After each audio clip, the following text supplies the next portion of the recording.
Hallo zusammen, wo ist die Kamera? Ja, da mit meinem Aufbau muss ich da schon noch ein bisschen etwas anpassen, wenn ich das weiterziehen. Da ist Crown Cletus, also Chris natürlich. Begrüße euch am 13. November offiziell Black Ops 2 Release-Tag, obwohl es das schon fast alle vorher haben. Und ganz schön aufs Release hat heute Morgen auch endlich der Böstler oder Böstlerin besser gesagt geläutet und hat mir noch hier das kleine Baby gebracht.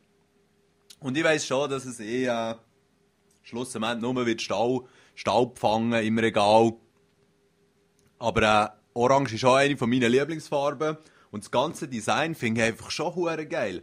Ich wollte jetzt aber gar nicht zu fest erzählen, weil der Screech hat ein absolut geniales Unboxing-Video gemacht. Hat sich wirklich Mühe gegeben. Für mich ist es von all diesen Unboxing-Videos, die ich gesehen habe, das Beste. Und darum kann ich eigentlich nur wärmstens ans Herz legen, bei ihm mal vorbeizuschauen und sich das reinzuziehen. Link ist in der Beschreibung. Und er hat jetzt auch mit dem Singleplayer Let's Play gestartet von Black Ops 2.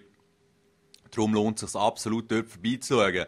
Ich mache schon Feierabend jetzt, gibt es nicht viel zu erzählen sonst. Ich bin am Zocken, bei Level 50.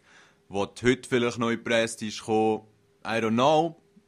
I don't care, weil schlussendlich zocke ich zwischendurch auch ein bisschen Zombies, habe dort auch ziemlich Spass und fühle mich jetzt gar nicht so gestresst, als erstes auf der Welt Prestige 10 zu erreichen oder irgend so einen Bullshit.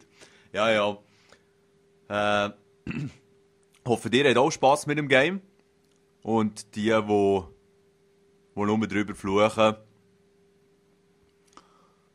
eben, schlussendlich muss man es zuerst kennenlernen und dann kommt dir das schon gut. Jetzt bin ich auch ein bisschen am Überlegen, wegen Tipps und Tricks und so. Maps waren sicher ein Thema gewesen. Vielleicht hat jemand von euch auch noch ein spezielles Gebiet, wo er Unterstützung bräuchte in Bezug auf Black Ops 2. Wenn du jetzt im echten Leben Probleme hast, kann dir leider nicht so gross helfen, aber auf jeden Fall Black Ops 2. Wenn ihr Fragen habt oder eben bezüglich Tipps und Tricks Video, was ihr gerne möchtet sehen am Anfang, nehme ich gerne mal zur Kenntnis und schauen wir dir das an.